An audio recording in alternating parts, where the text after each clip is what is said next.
இதற்கிடையே நம்முடன் கல்வியாளர் ஜெயபிரகாஷ் காந்தியும் இணைகிறார்.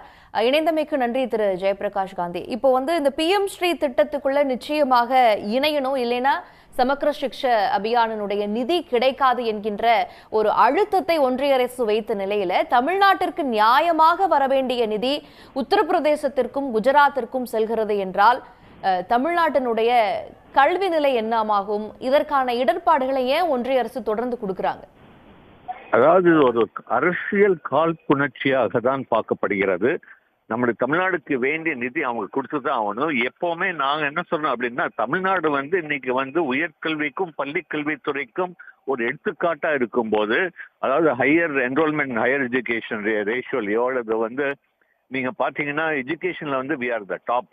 அப்படி நல்லா செய்யற ஒரு மாநிலத்துக்கு முக்கியத்துவம் கொடுத்து பிரியாரிட்டி கொடுத்து அதிகமா கொடுக்க வேண்டிய நிதியை வேணும்னே குறைச்சிட்டு மற்ற மாநிலத்துக்கு ஒண்ணுமே கல்வியில பின்தங்கிய மாநிலத்துக்கு முக்கியத்துவம் கொடுக்கறது எந்த விதத்துல நியாயம் அப்படின்னு சொல்றோம். அப்போ நல்லா செய்யக்கூடாதுன்னு நினைக்கிறாங்களா அப்படின்னு தான் தோன்றுகிறது.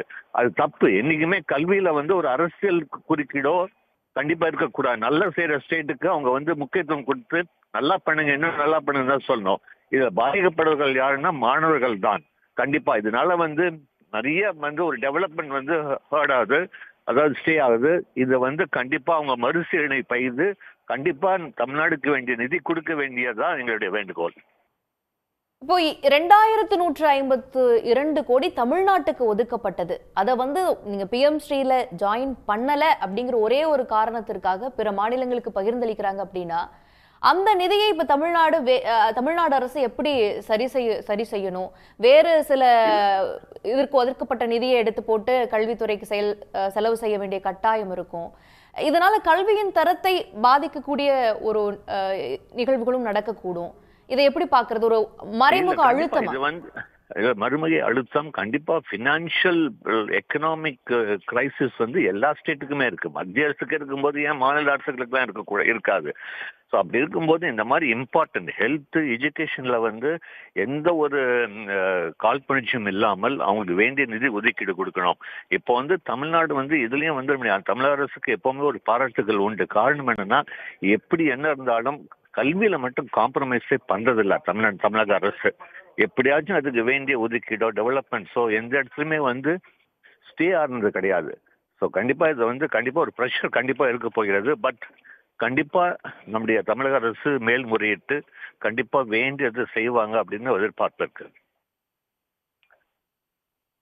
இப்ப கல்வி போன்ற விஷயங்கள்ல இது போன்ற ஒரு காழ்ப்புணர்வோட செயல்படுகிறது. ஒரு அழுத்தத்தை கொடுத்து அதற்கு பணியலைன்னா நாங்க கொடுக்க மாட்டோம்னு நினைக்கக்கூடிய ஒன்றிய அரசினுடைய இந்த செயல்பாடு எதை குறிப்பதாக இருக்கு? இல்ல கண்டிப்பா. அதாவது எஜுகேஷன்ங்கிறது கன்கரண்ட் லிஸ்ட்ல இருக்கு. எந்த ஒரு டெசிஷனுமே ஒரு ஸ்டேட்டுடைய கன்கரண்டோட தான் பண்ணணும். அதனாலதான் இப்ப நேஷனல் எஜுகேஷன் பாலிசி ஆகட்டும், யூஜிசி ரெகுலேஷன்ஸ் ஆகட்டும், எந்த ஒரு இதுனாலும் நல்ல விஷயங்கள் இருக்கும், சில விஷயங்கள் ஏற்றுக்கூடாத விஷயமும் இருக்கு. ஸோ இதுக்கு தே ஷுட் கிவ் ஃப்ரீடம். ஒரு நல்ல பண்ற மாநிலத்துக்கு ஃப்ரீடம் கொடுத்துட்டு அவங்க செஞ்சாங்கன்னா நன்றாக இருக்கும்படி தான் எங்களுடைய எதிர்பார்ப்பு. இப்ப இதனால தமிழ்நாட்டினுடைய கல்வி தரத்துல பாதிப்பு ஏற்படுவதற்கான வாய்ப்புகள் இருக்குமா? இப்ப ஊழியர்களுக்கு கொடுக்க வேண்டிய சம்பளங்களுக்கு இடர்பாடு ஏற்படும். கல்வி நிலையங்களை தரம் உயர்த்தணும், பள்ளிக்கூடங்களை தரம் உயர்த்தக்கூடிய நிதிக்கு இடர்பாடு ஏற்படும். இதையெல்லாம் எப்படி தமிழ்நாடு அரசு சமாளிக்க முடியும்?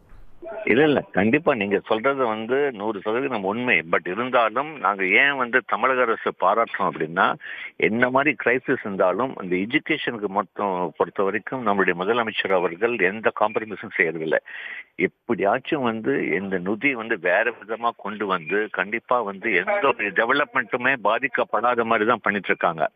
ஸோ கண்டிப்பா அவரும் செய்வாரு. பட் இதுக்கு கண்டிப்பா எல்லா கட்சிகளும் அரசியல் சார்பற்றல அவங்க மத்திய அரசுக்கு ரிக்வெஸ்ட் பண்ணி தமிழ்நாடுக்கு வேண்டிய நிதி கண்டிப்பா இமீடியட்டா ஒதுக்கணும் அப்படிங்கறது தான் எல்லா கட்சிகளும் நினைப்பாங்க தமிழ்நாட்டுல. உங்களுடைய பார்வைகளுக்கு நன்றி திரு ஜெயபிரகாஷ் காந்தி. உடனுக்குடன் செய்திகளை தெரிந்து கொள்ள சன் நியூஸ் பெல் ஐகானை கிளிக் பண்ணுங்க.